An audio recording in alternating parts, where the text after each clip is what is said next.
اعوذ باللہ السمیع العلیم من الشیطان الرجیم بسم اللہ الرحمن الرحیم یا ایہا الذین آمنوا قوا انفسکم واہلیکم نارا وقودها الناس والحجارة عليها ملائكة غلاظ شداد لا يعصون الله ما أمرهم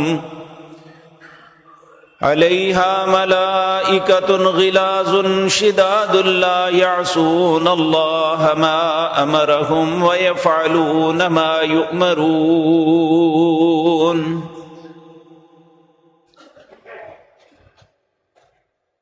حضرات محترم، گزشتہ دو مجلسوں میں حقوق زوجین، میاں کے بیوی پر کیا حق ہے اور بیوی کے میاں پر کیا حق ہے، اس معاملے میں جو پیارے نبی جناب محمد الرسول اللہ صلی اللہ علیہ وسلم نے ہماری رہنمائی فرمائی وہ آپ کے سامنے عرض کیا۔ نکاح کے بعد اسلامی زندگی کے اندر یہ ایک خاندان کا آغاز ہوتا ہے۔ ہر میاں اور بیوی اس کے بعد سب سے عظیم اور بڑی خواہش یہ ہوتی ہے کہ اللہ ہمیں پھل لگا دے، اولاد کی نعمت سے نواز دے۔ آج کی مجلس میں یہ بات عرض کرنی ہے کہ اللہ جو انسان کو یہ عظیم نعمت عطا کرتا ہے اولاد کی صورت میں، وہ بیٹا ہے یا بیٹی، اس اولاد کی تربیت کتنی ضروری ہے اور کیسے کرنی ہے، یہ بات یاد رکھیں کہ ایک مسلمان اور ایک غیر مسلمان کی ازدواجی زندگی میں فرق یہ ہے کہ غیر مسلمان کسی عورت سے تعلق قائم کرتا ہے اپنی سفلی جذبات کو پورا کرنے کے لیے صرف، لیکن ایک مسلمان کا مقصد یہ ہرگز نہیں ہوتا۔ وہ شادی کرتا ہے انسانی نسل کی بقا کے لیے کہ میرے رب کا حکم ہے، میں انسانی نسل کی بقا کے لیے، یہ باقی بعد کی باتیں ہیں۔ اور نبی کریم صلی اللہ علیہ وسلم نے فرمایا، ایک مرتبہ نوجوانوں کی جماعت میں تشریف لائے، سب بیٹھے ہوئے تھے تو آپ نے انہیں فرمایا یا معشر الشباب، اے جوانوں کی جماعت، اگر تمہارے لیے ممکن ہے تو شادی کرو، یہ شادی تمہاری نظروں میں شرم پیدا کر دے گی اور گناہوں سے بچا لے گی۔ یہ ایک آلودہ زندگی سے بچانے کے لیے اللہ رب العزت نے یہ طریقہ اختیار فرمایا۔ کہا اگر کسی کے پاس استطاعت نہیں ہے یا کچھ وقت ہے تو اسے چاہیے کہ وہ روزہ رکھے کرے، کیونکہ روزہ ایک ایسی چیز ہے جو انسانی زندگی کو آلودگیوں سے، کوتاہیوں سے، خباثتوں سے بچا کے رکھتی ہے۔ تو میرے عزیز بھائیو، اولاد کے معاملے میں جو اللہ کے پاک پیغمبر صلی اللہ علیہ وسلم نے رہنمائی فرمائی یا قرآن کریم ہمیں جو بتاتا ہے وہ آپ کے سامنے عرض کرتا ہوں۔ یہ بات یاد رکھیں، نبی کریم نے ارشاد فرمایا، جب ماں اور باپ، خامد اور بیوی اپنی اولاد کے حصول کے لیے عمل کرتے ہیں اور اللہ اس عمل کی وجہ سے انہیں پھل لگاتا ہے، تو یہ مختلف مراحل میں 40 دن وقت گزرتا ہے۔ جب 120 دن ہوتے ہیں تو اس وقت اس انسان کے متعلق لکھ دیا جاتا ہے کہ یہ شقی ہوگا یا سعید ہوگا۔ اللہ کے علم میں ہے کہ آنے والی زندگی میں یہ انسان کیا کام کرے گا۔ اسی لیے اولاد کی تربیت کے لیے اس کا آغاز شادی کے دن سے ہی ہو جاتا ہے۔ دو نبی ہیں جن کی دعائیں اولاد کے لیے آتی ہیں، ایک سیدنا ابراہیم، سیدنا زکریا علیہ السلام۔ جب ابراہیم علیہ السلام جو ہے اپنے وطن سے بے دخل کر دیے گئے، وہ ہجرت کر کے اور سے تشریف لے جانے لگے، تو اس وقت اپنی قوم سے یہ بات کہی، قال انی ذاہب الی ربی سیہدین، میں اب یہاں سے جا رہا ہوں، میرا رب میری رہنمائی کرے گا میں کہاں جانا ہے۔ اس وقت احساس ہوا کہ میرے ساتھ اولاد ہو تو یہ میرا سہارا بنے گی۔ تو پھر صرف اولاد نہیں مانگی، ہمارا اور ان کا فرق یہ ہے میرے عزیز بھائیوں، ہم اولاد کے حصول کے لیے دعائیں مانگتے ہیں، مانگنی بھی چاہیے، لیکن انبیاء کی زندگی سے جو ہمیں سبق ملتا ہے وہ یہ ہے کہ اولاد نیک مانگنی چاہیے۔ ابراہیم علیہ السلام نے جب اللہ سے اولاد کے لیے دعا مانگی تھی تو کہا تھا رب ہب لی من الصالحین، اے اللہ مجھے نیک اولاد دینا۔ جب زکریا علیہ السلام نے بھی بڑھاپے میں یہ اللہ کی خوشخبری سنی نا کہ اللہ نے فرمایا اب تمہیں میں بیٹا دوں گا، تو کہا رب ہب لی من لدنک ذریۃ طیبہ، اے اللہ اگر مجھے اولاد دینی ہے تو پاکیزہ دینا، کیونکہ یہ اولاد اگر یہ اچھی ہوگی تو یہ ماں باپ کا سہارا بنتی ہے، ماں باپ کی عزت اور شرف کا سبب بنتی ہے۔ اولاد اچھی ہو ماں باپ کی آنکھوں کی ٹھنڈک بنتی ہے۔ اگر خدا نخواستہ اللہ سب پہ رحم فرمائے اولاد بری نکل آئے تو ماں باپ کے لیے تڑپنے کا سبب بن جاتی ہے۔ وہ ماں باپ ہر آن بیچارے تڑپتے ہیں اور یہاں تک کہتے ہیں کہ نہ ہوتی تو اچھا تھی۔ میں نے ایسی باتیں سنی ہوئی ہیں۔ جب میں مارکیٹ میں کام کرتا تھا تو ہمارے پڑوس میں ایک شخص تھا، اس کی 5-6 بیٹیاں تھیں، روتا تھا کہ یا اللہ مجھے بیٹا بھی دے دے۔ تو اس کا بھائی کہنے لگا میرے 5 بیٹے ہیں، میں کہتا ہوں 5 مر جائیں جتنا میں ان سے دکھی ہوں۔ اس لیے میرے پیارے بھائیوں، سب سے پہلی بات مجھے اور آپ کو یاد رکھنی چاہیے، آپ کسی بھی حیثیت میں ہیں، اپنے بیٹے کے لیے اولاد مانگتے ہیں یا اپنے لیے اولاد مانگتے ہیں، تو ہمیں وہی دعا کرنی چاہیے جو سیدنا ابراہیم یا سیدنا زکریا علیہ السلام نے کی تھی، رب ہب لی من الصالحین، رب ہب لی من لدنک ذریۃ طیبہ۔ اس کے بعد جب اللہ آس لگا دیتا ہے تو یہ بات ذہن میں رکھیں، ایک لفظ ہے معہد سے لے کر لحد تک، یہ ہر انسان کی تربیت اور تعلیم ضروری ہے۔ معہد ماں کی گود یا اس کا پیٹ۔ آج میڈیکل سائنس ہمیں بتاتی ہے کہ جب کسی ماں کو پھل لگتا ہے تو اس جو کردار اس کا ہوتا ہے اس کے اثرات اس کے بچے کے اندر ہوتے ہیں، حتیٰ کہ اس کی پریکٹیکلی صورت نیشنل جیوگرافک چینل نے ایک پروگرام ٹیلی کاسٹ کیا تھا کہ ماں جو ہے ایک گانے پہ تھرک رہی تھی تو الٹرا ساؤنڈ کے ذریعے انہوں نے تصویر لی کہ اس کا بچہ بھی اندر وہی کچھ کر رہا تھا۔ تو ہم جب اپنی پہلی ماؤں کو دیکھتے ہیں، جیسے ہی انہیں احساس ہوتا کہ اللہ نے مجھ پہ رحم فرمایا، مجھ پہ مہربانی کر دی، تو ان کی زندگی بدل جاتی، نمازوں کی کوتاہی چھوڑ دیتی، قرآن کی تلاوت کرتی کہ اگر میں یہ سب کچھ کروں گی، وہ ان پڑھ تھی، وہ کسی کالج یونیورسٹی میں انہوں نے ڈگری نہیں لی ہوئی تھی۔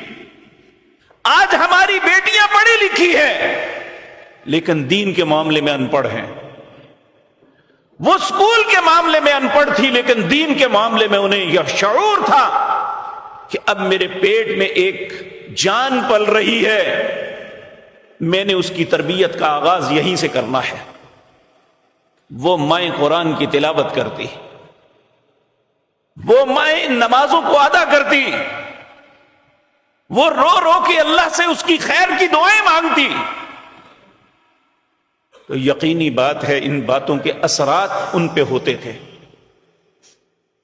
جب ہم اپنے داداؤں کو دیکھتے ہیں تو ہمارے باپ کہا کرتے تھے کہ ہم ان جیسے نہیں ہیں۔ آج جب اپنے باپ کے کردار کو دیکھتے ہیں تو ہم ان جیسے نہیں ہیں، اور آنے والے وقتوں میں ہم پریشان ہیں کہ یہ کیسے ہوں گے۔ اس کا سبب ہم نے وہ کردار جو اسلام نے ہمیں سکھایا تھا اسے ادا کرنے سے، اس ذمہ داری کو ادا کرنے میں غفلت اختیار کی۔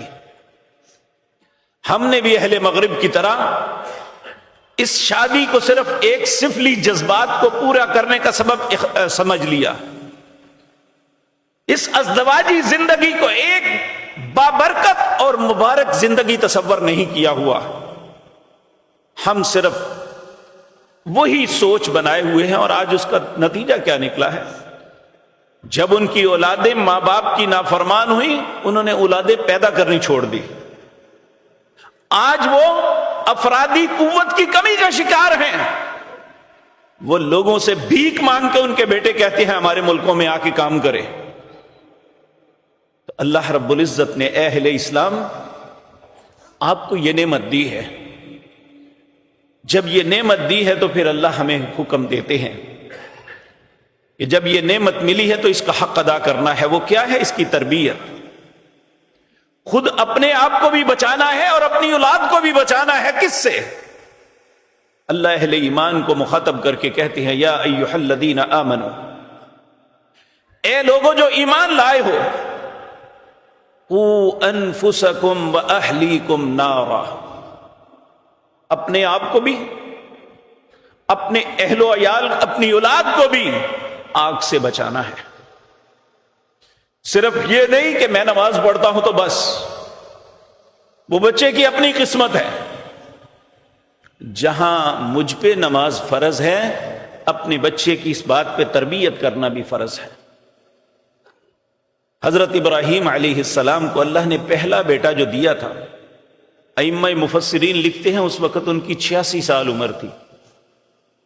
جب دوسرا بیٹا دیا تو اس وقت 20 سال کے بعد، یعنی 106 سال کی عمر تھی جب دوسرا بیٹا اللہ نے عطا کیا۔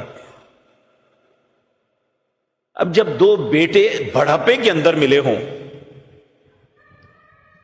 وہ تو زیادہ قیمتی ہوتے ہیں، ماں باپ کے دل میں زیادہ محبت ہوتی ہے۔ جب اللہ نے یہ بیٹے دیے تو ہم کیا کرتے ہیں؟ ابراہیم نے کیا کیا تھا؟ اللہ نے جب بیٹے دیے تو کہنے لگے الحمدللہ الذی وہب لی علی الکبر اسماعیل و اسحاق ان ربی لسمیع الدعاء۔ تمام تعریفیں اس اللہ کے لیے ہیں۔ انہوں نے بھانڈ نہیں بلائے تھے، یہ جنخے نہیں نچوائے تھے، ڈھول کی تھاپ پہ خود نہیں ناچے تھے۔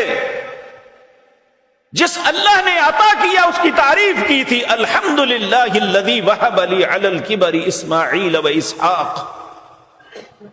تمام تعریفیں اس اللہ کے لیے ہیں جس نے اس بڑھاپے کے اندر مجھ پہ احسان کیا کہ اسماعیل اور اسحاق عطا فرمائے۔ ان ربی لسمیع الدعاء، میرا رب اتنا مہربان ہے، اس نے میری دعا کو سن لیا۔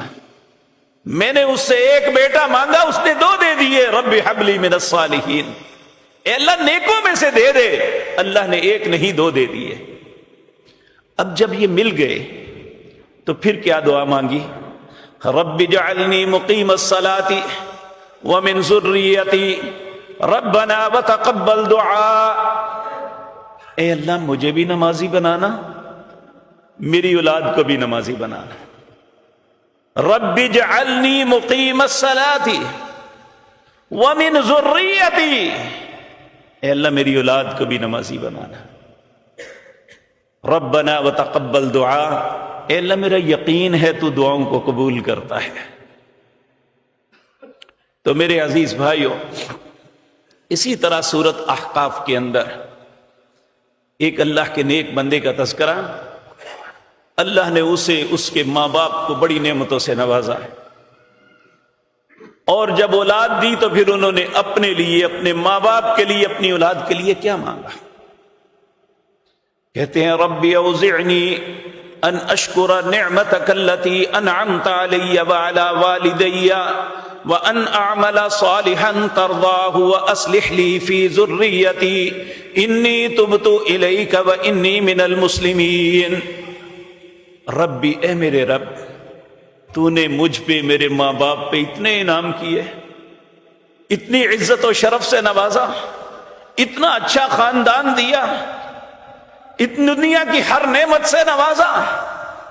ربی اوزعنی، اب مجھے توفیق دے، کس بات کی؟ ان اشکرا، کہ میں تیرا شکر ادا کر سکوں۔ کس بات پہ؟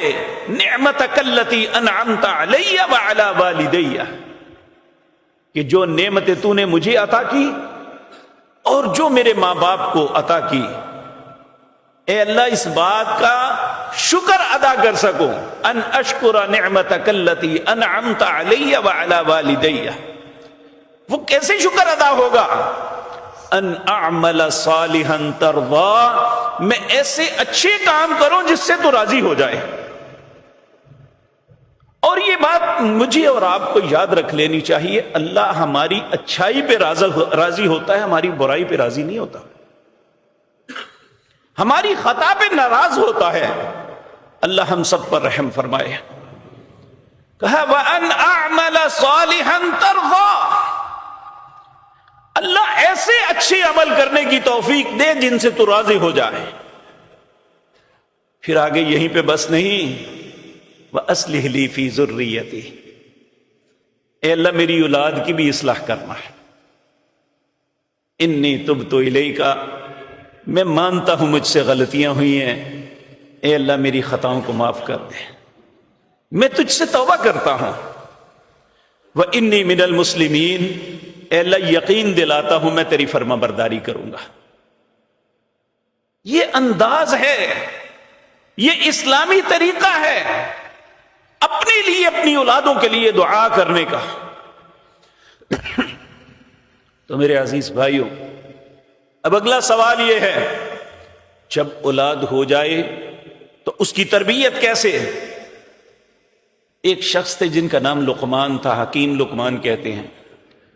وہ کوئی ڈاکٹر حکیم نہیں تھے، حکیم بمانے دانا، عقل مند۔ وہ کوئی نبی بھی نہیں تھے، اپنی قوم میں بادشاہ بھی نہیں تھے۔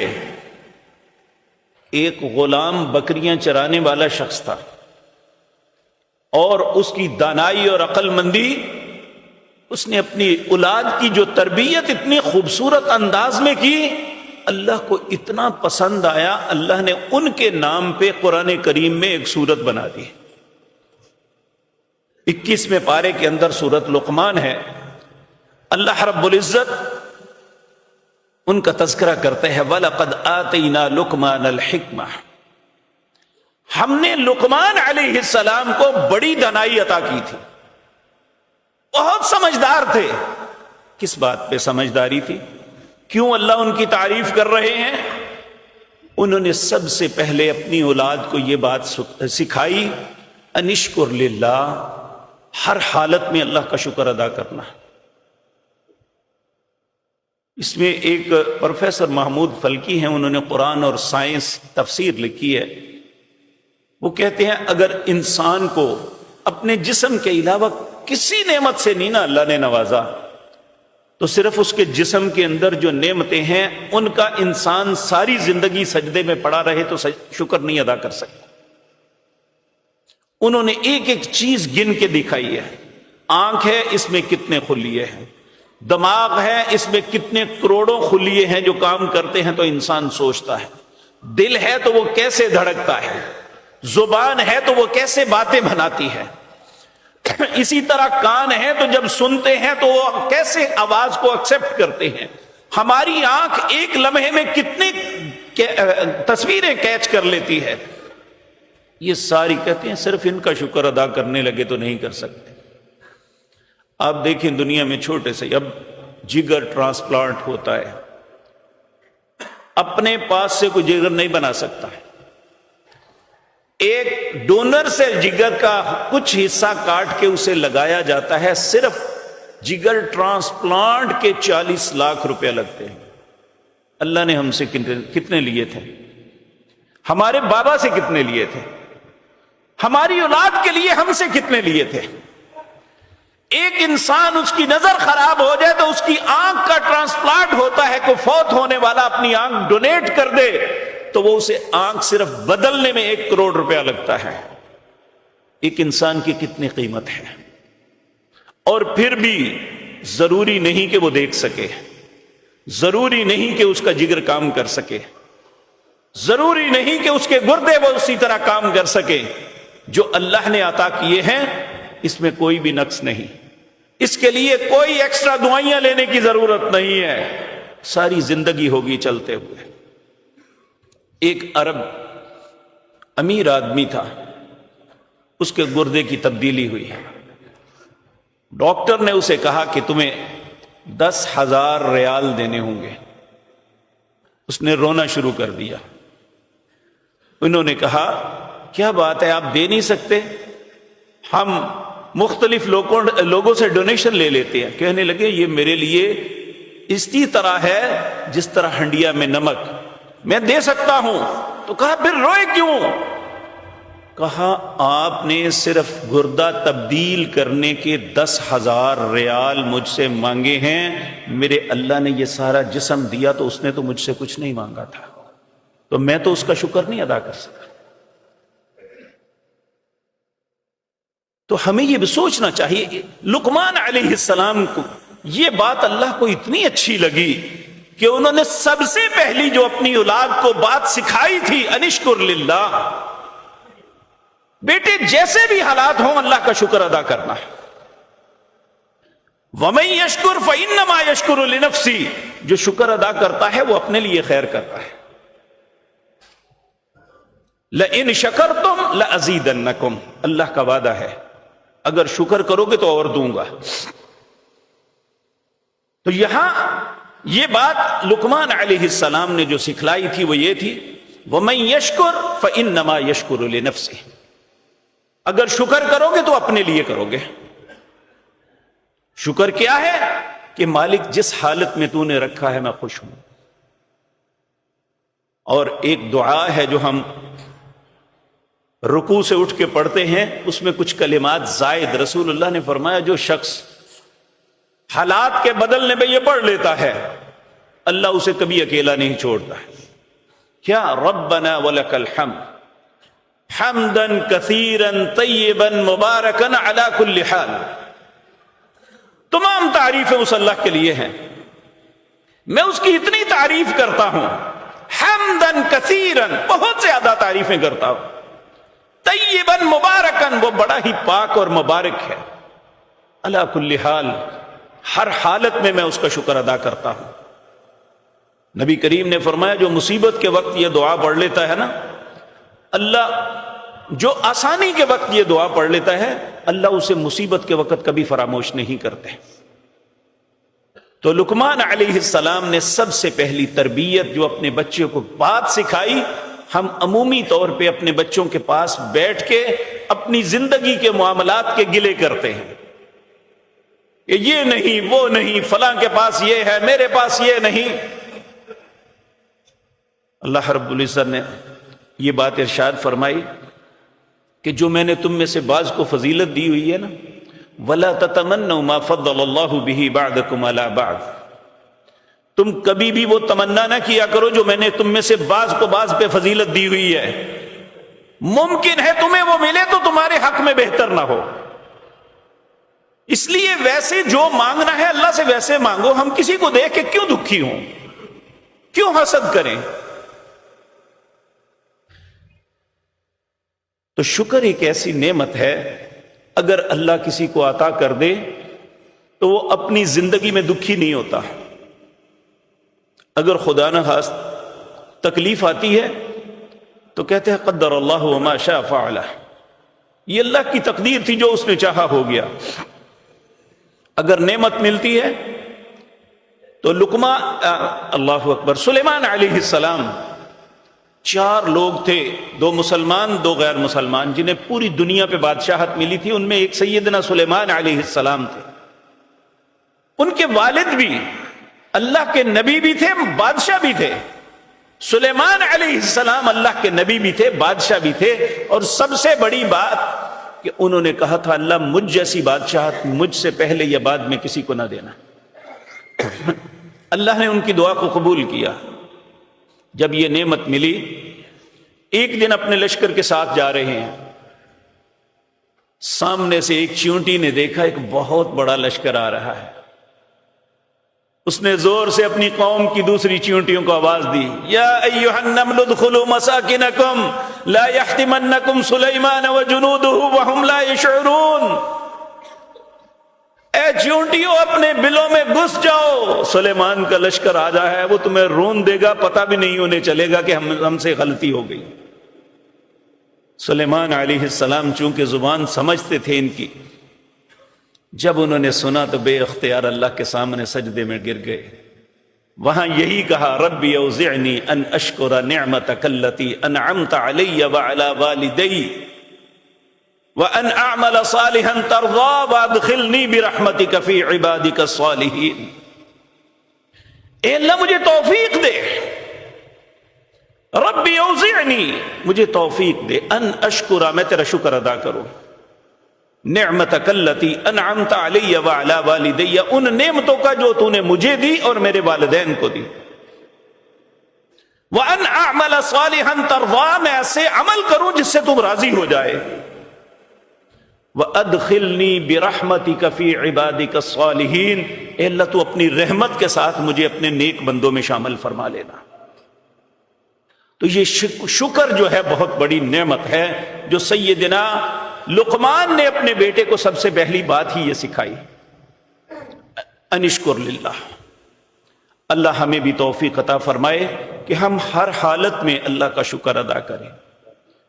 میرے پیارے بھائیو، ہم سانس لے رہے ہیں، اگر اللہ اس آکسیجن کو کھینچ لے یا ہمارے سانس کو حکم دے کہ تم نے اب نہیں باہر آنا، کیا ہم اپنے آپ کو بچا سکتے ہیں؟ ہم تو اس سانس کا شکر نہیں ادا کر سکتے۔ تو اللہ رب وَمَن يَشْكُرْ فَإِنَّمَا يَشْكُرُ لِنَفْسِهِ۔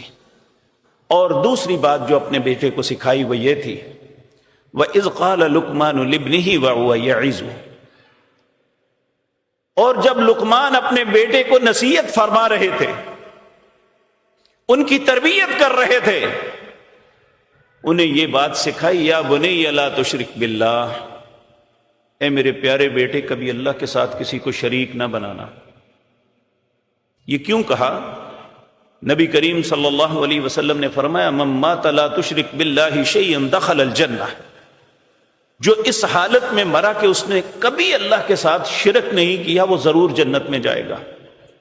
اللہ ہمارا نصیب بھی ایسا کر دے۔ اور پھر فرمایا وَمَن مَاتَ يُشْرِكْ بِاللَّهِ شَيْئًا دَخَلَ النَّارَ، جو اس حالت میں مرا کہ اس نے کبھی اللہ کے ساتھ کسی دوسرے کو شریک بنایا ہوا ہو، اللہ اسے جہنم میں داخل کریں گے، العیاذ باللہ۔ اللہ ہم سب کو اپنی پناہ میں رکھے۔ دوسری بات جو سکھائی، کہا یا بنیہ لا تشرک باللہ ان الشرک لظلم عظیم، یہ شرک سب سے بڑا ظلم ہے۔ کتنا بڑا ظلم؟ نبی کریم صلی اللہ علیہ وسلم نے فرمایا الا انبئکم باکبر الکبائر، کبیرہ گناہوں میں جو سب سے بڑا گناہ ہے میں بتاؤں؟ صحابہ نے کہا ہاں یا رسول اللہ۔ کہا الاشراک باللہ، یہ اللہ کے ساتھ شرک کرنا، یہ قتل سے بڑا، زنا سے بڑا، چوری ڈکیتی سے بڑا، فراڈ اور دھوکے سے بڑا گناہ یہ ہے۔ لیکن شرک کرنے والے گناہ سمجھ کے نہیں کرتے، وہ محبت اور عقیدت میں یہ سب کچھ کرتے ہیں۔ تو بیٹے کو یہ بات سمجھائی، یا بنی لا تشرک باللہ ان الشرک لظلم عظیم۔ اور تیسری بات یہ سکھائی وَوَصَّيْنَا الْإِنسَانَ بِوَالِدَيْهِ، انسان کو یہ وصیت کی گئی ہے کہ اپنے والدین کا احترام کرو، احسان کرو ان پہ۔ اپنی ماں کی طرف دیکھو، حملتہ امہ کرہا ووضعتہ کرہا، اس نے جب پیٹ میں اٹھایا تب بھی انتہائی تکلیف اور مشقت میں، جب تمہیں جنا تو زندگی اور موت کے دوراہے پہ تمہیں جنا تھا۔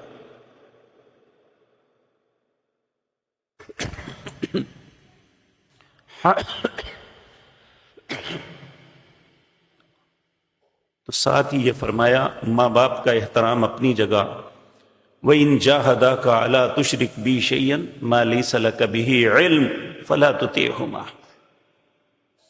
اگر ماں باپ بھی تمہیں شرک کا حکم دیں گے تو ان کی بات یہ نہیں ماننی۔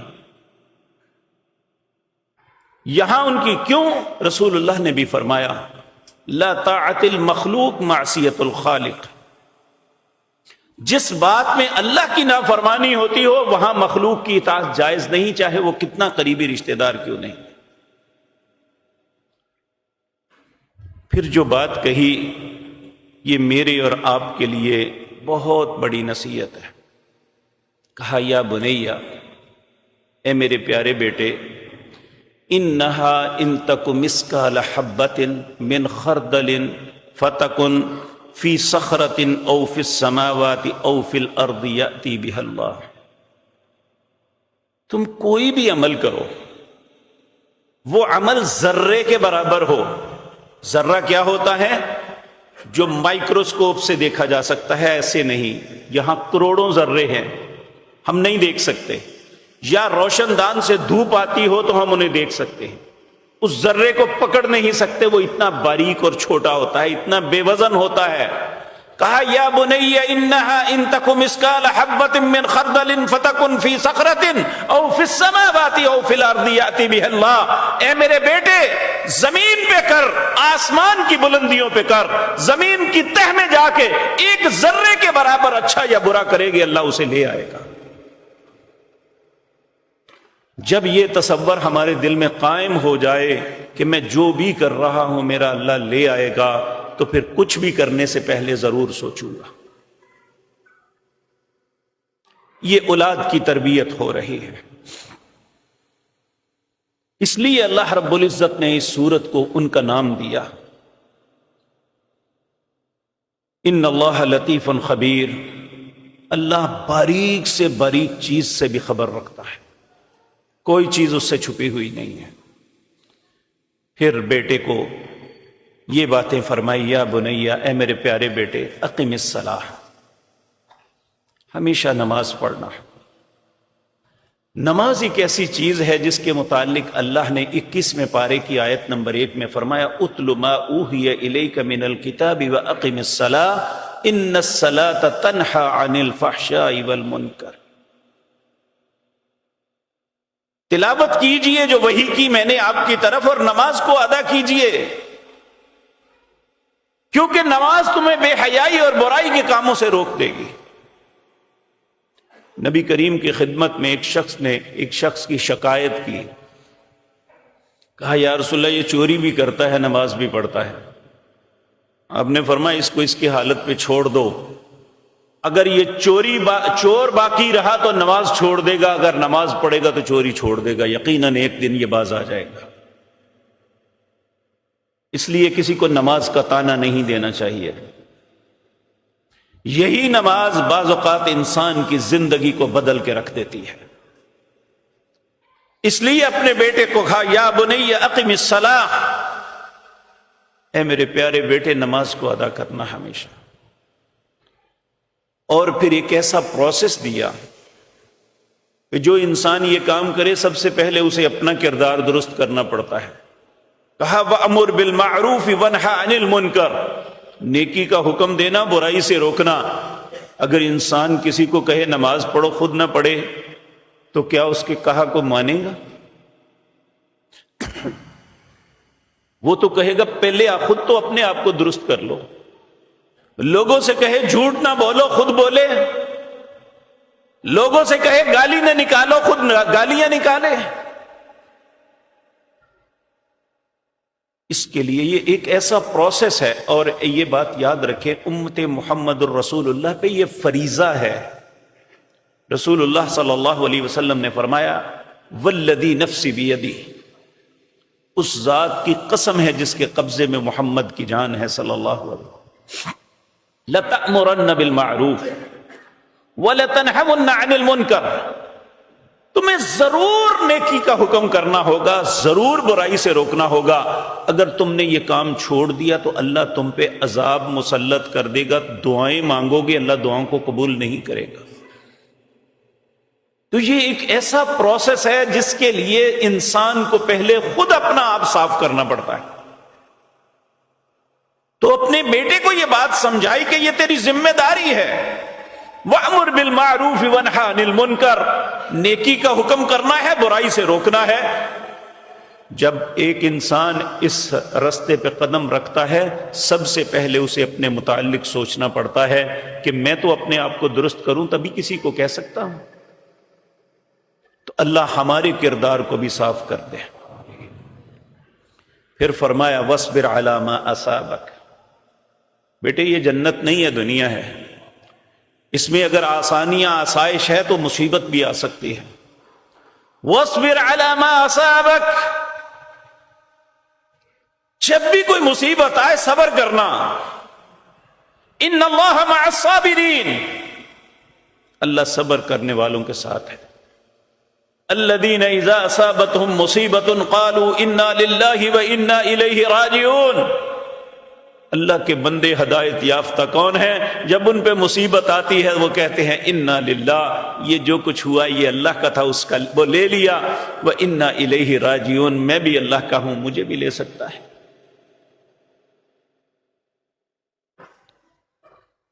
تو کہا وَاصْبِرْ عَلَىٰ مَا أَصَابَكَ، اے میرے پیارے بیٹے اگر کوئی مصیبت آ گئی نا تو گھبرانا نہیں ہے۔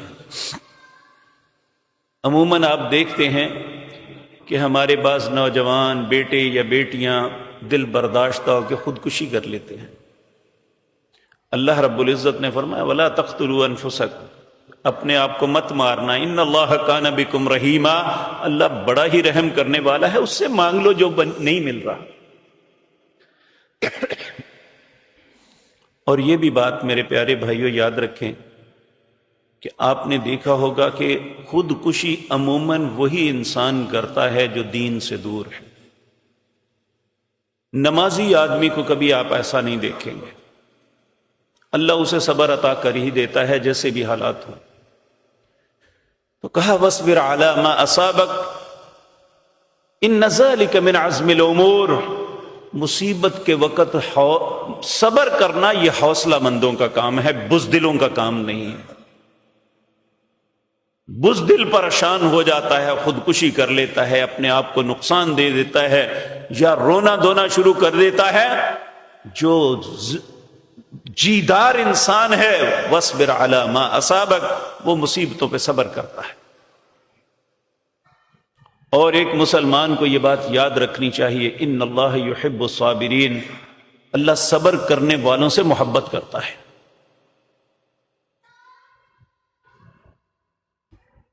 پھر بات کہی انسان کو 3 چیزوں پہ بڑا فخر ہوتا ہے، اپنی جسمانی قوت پہ، اپنے منصب پہ، اپنے مال پہ۔ لیکن یاد رکھیں یہ میرے اور آپ کے لیے تو قابل فخر چیز ہو سکتی ہے، اللہ کے لیے نہیں ہے۔ نبی کریم صلی اللہ علیہ وسلم نے فرمایا ان اللہ لا ينظر الى صورکم، لوگوں اللہ تمہارے چہرے نہیں دیکھتے۔ ان اللہ لا ينظر الى اموالکم، اللہ تمہارا مال بھی نہیں دیکھتا۔ ان اللہ لا ينظر الى اجسادکم، اللہ تمہارا جسم بھی نہیں دیکھتا وہ کتنا طاقتور ہے۔ پھر مالک تو کیا دیکھتا ہے؟ وَلَكِنْ يَنْظُرُ إِلَىٰ قُلُوبِكُمْ وَأَعْمَالِكُمْ، یا اللہ تمہارے دلوں کو دیکھتا ہے یہ کتنا صاف ہے یا کتنا گدلا گندا ہے، یا ہمارے اعمال کو دیکھتا ہے یہ اچھا کرتا ہے یا برا کر رہا ہے۔ تو یہاں منصب کی وجہ سے، مال کی وجہ سے، طاقت اور قوت کی وجہ سے انسان اکڑتا ہے اپنے معاشرے میں. تو کہا وَلَا تُسَعِّرْ خَدَّكَ لِلنَّاسِ وَلَا تَمْشِ فِي الْأَرْضِ مَرَحًا. لوگوں کے سامنے اپنا منہ پھیلا کے نہ پھرنا. میرے پاس بڑا منصب ہے، میرے پاس مال ہے، یا فلاں مقام اللہ نے مجھے دیا ہے. جب کوئی یہ سمجھے نا کہ مجھے یہ اللہ نے دیا ہے، پھر وہ ایسا نہیں کرتا. وَلَا تَمْشِ فِي الْأَرْضِ مَرَحًا. زمین پہ اکڑ کے نہ چلنا. کیوں؟ ان اللہ لا يحب كل مختال فخور. اللہ کسی بھی ایسے اکڑنے والے اور فخر کرنے والے کو پسند نہیں کرتا. اور ایک دوسرے مقام پہ فرمایا انک لن تخرق الارض ولن تبلغ الجبال طولا. اور زمین پہ اکڑ کے چلنے والے، کیا تو زمین کو پھاڑ دے گا یا پہاڑوں سے بلند ہو جائے گا؟ کس بات پہ اکڑ رہا ہے؟ وَاقْصِدْ فِي مَشْيِكَ وَاغْضُضْ مِنْ صَوْتِكَ. میانہ روی میں زندگی گزار اور اپنی آواز کو آہستہ رکھنا. ان انکر الاصوات لصوت الحمیر. بے شک سب سے بدترین آواز گدھے کی آواز ہے. اس طرح کر کے آوازیں نہ نکالنا. تو یہ تربیت اولاد کے معاملے میں سورۃ لقمان ہے. اللہ اکبر. اس کا دوسرا رکوع پورا یہ ضرور اپنے گھروں میں بیٹھ کے پڑھنا اور اس پہ غور کرنا. اور ایک بات ایک طالب علم، اللہ کے اس گھر کے نوکر اور آپ کے خادم کی حیثیت سے میں عرض کروں گا، جب ہمارا بچہ زبان سے کلمات کو ادا کرتا ہے نا، تو ہماری بچے کی زبان پہ سب سے پہلے اس کے مالک کا نام آنا چاہیے، اللہ.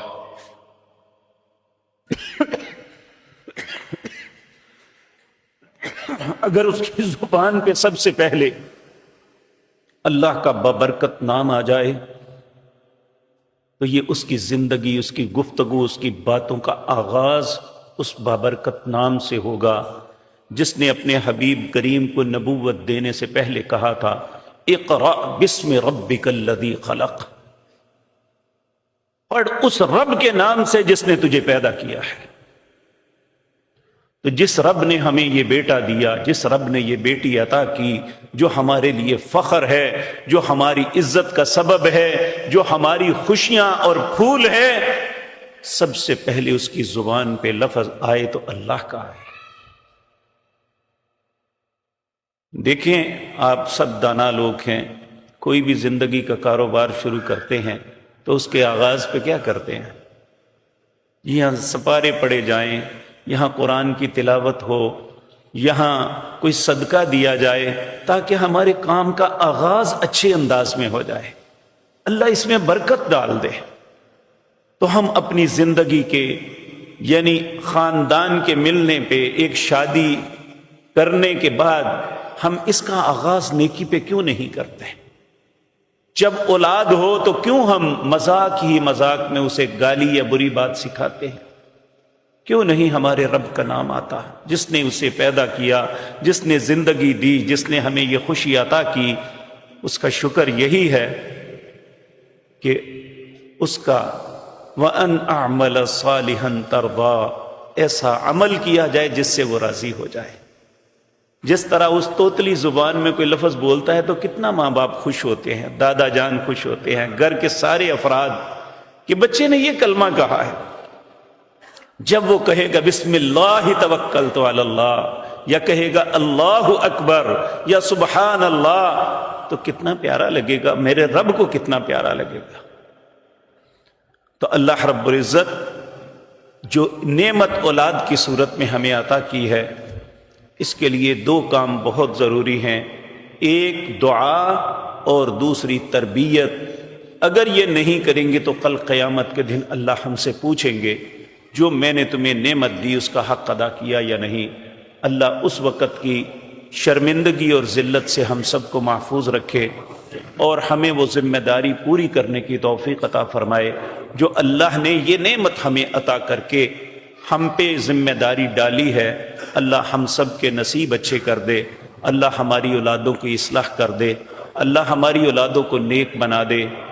دیکھیں سورت اللہ اکبر 19واں پارہ غالباً سورت زمر کے اندر اللہ نے اپنے بندوں کی تعریف کی، اس میں اچھا انسان اسے گردانا، والذین یقولون ربنا حب لنا من ازواجنا وذریاتنا قرۃ اعین وجعلنا للمتقین اماما۔